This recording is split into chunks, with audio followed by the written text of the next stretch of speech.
ಲಾ ಮಚ್ಚ ನಿಂಗೊಂದ್ ವಿಷಯ ಹೇಳ. ಹಾ ಹೇಳ ಮಚ್ಚ. ನೀನ್ ನೋಡಿದ್ರೆ ಒಂದ್ ವಾರದಿಂದ ಸ್ನಾನ ಮಾಡಿದ್ವೇನೋ ಅಂತ ಅನ್ಸುತ್ತೆ. ಸರಿ ಆಯ್ತಪ್ಪ, ನಾನ್ ಸ್ನಾನ ಮಾಡಲ್ಲ. ನಿನ್ ಮಕ ನೋಡ್ಕೊಂಡಿದ್ಯಾ ಯಾವತ್ತಾದ್ರು? ನೋಡ್ರೆ ಅಲ್ಲೇ ಉಜ್ಜಲ್ವೇನೋ ನೀನು ಅಂತ ಅನ್ಸುತ್ತೆ. ಅಂಕಲ್, ನಿಮ್ ಮಗ ಸಿಗರೇಟ್ ಹೊಡಿತಾನೆ.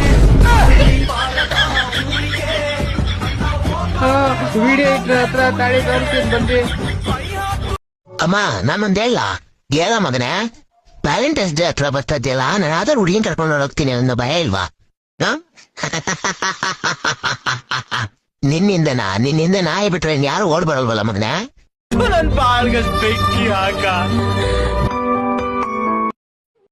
ಹಲೋ ಮಚ, ನಿಂಗೆ ಲೈಫ್ ಅಲ್ಲಿ ಕಷ್ಟ ಅಂತ ಬಂದಾಗ ನಿನ್ ಜೊತೆ ಯಾರಿರ್ತಾರೆ?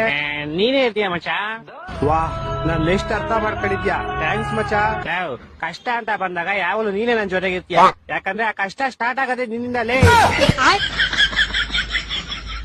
ಹೋದ್ ತಿಂಗಳು ಕಾಲೇಜಲ್ಲಿ ಸೀನಿಯರ್ಸ್ ಎಲ್ಲ ನೀನು ಗುಂಪಾಕೊಂಡಿರ್ಬೇಕಾದ್ರೆ ಬಂದಿದ್ ಯಾರು? ನಾನು. ನಿನ್ ಹುಡುಗಿ ಮ್ಯಾಟ್ರಿಗೆ ಅವತ್ ನೀನ್ ಕಾಲೇಜಿಗೆ ಬಂದಿರ್ಲಿಲ್ಲ ಅಂತ ನಿನ್ ಜೊತೆ ಯಾವಾಗಲೂ ನಾನೇ ಸುತ್ತಾಡ್ತೀನಿ ಅಂತ ನಿನ್ ಬದಲು ನನ್ನನ್ನು ಹಾಕೊಂಡ್ ಹೋಗಿದ್ರು. ಅವಾಗ ನೀನ್ ಬರ್ದಿಲ್ಲ ಇನ್ನೇನ್ ನಿಮ್ ತಾತ ಬರ್ತಾರ? ಆಕ್ಚುಲಿ ನಿಜ ಹೇಳ್ಬೇಕಂದ್ರೆ ನಿನ್ ಕಷ್ಟಕ್ಕೆ ನಾನ್ ಜಾಸ್ತಿ ಆಗಿರೋದು. ನೀನ್ ಯಾವಾಗ ಆಗಿದ್ಯಾ? ಅವತ್ ತಿಂಗಳು ನನ್ನ 500 ರೂಪಾಯಿ ದುಡ್ಡು ಇಸ್ಕೊಂಡಿದ್ದಲ್ಲ. ಹಲೋ ಹಲೋ ನಿಮ್ ಮನೆಯಲ್ಲ ಹೆಂಗವ್ರೆ? ಚೆನ್ನಾಗವ್ರೆ ಮಚ್ಚ. ಅದ್ರ ತಿಂಗಳು 250 ರೂಪಾಯಿ ರೀಚಾರ್ಜ್ ಮಾಡ್ಕೊಂಡಿದ್ದಲ್ಲ.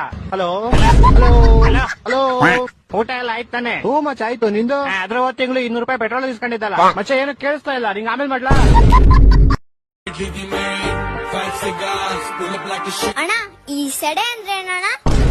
ಏಯ್, ಯಾರು ಹೇಳ್ಕೊಟ್ಟಿದ್ದು? ಅಣ್ಣ, ಅಲ್ಲಿ ಯಾರೋ ಮಾತಾಡ್ತಿದ್ರು, ಕೇಳಿಸ್ಕೊಂಡೆ, ಅದಕ್ಕೆ ಹೇಳ್ದೆ ಅಣ್ಣ. ಹಂಗೆಲ್ಲ ಬೇರೆಯವ್ರು ಮಾತಾಡೋದು ಕೇಳಿಸ್ಕೋಬಾರ್ದು. ಸೆಡೆ ಅಂದ್ರೆ ಒಳ್ಳೆಯವನಂತ. ಹೌದಾ? ಹಾಗಾದ್ರೆ ನಮ್ಮ ಮನೇಲಿ ನೀನ್ ಒಬ್ನೇ ಅಣ್ಣ ಸೆಡೆ ಅಂದ್ರೆ.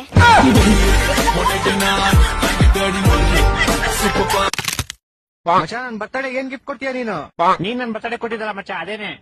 ನಿನ್ ಬರ್ತಡೆ ಏನ್ ಕೊಟ್ಟೇ ಇಲ್ವಲ್ಲ ನಾನು? ಅದೇ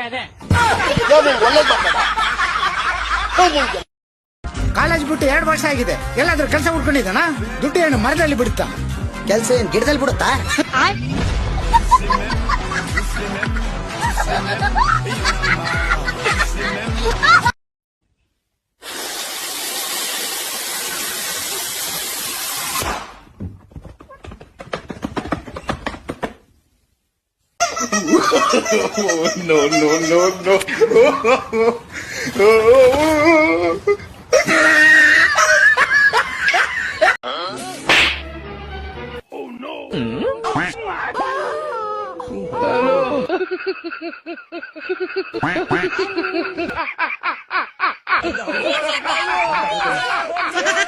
Oh,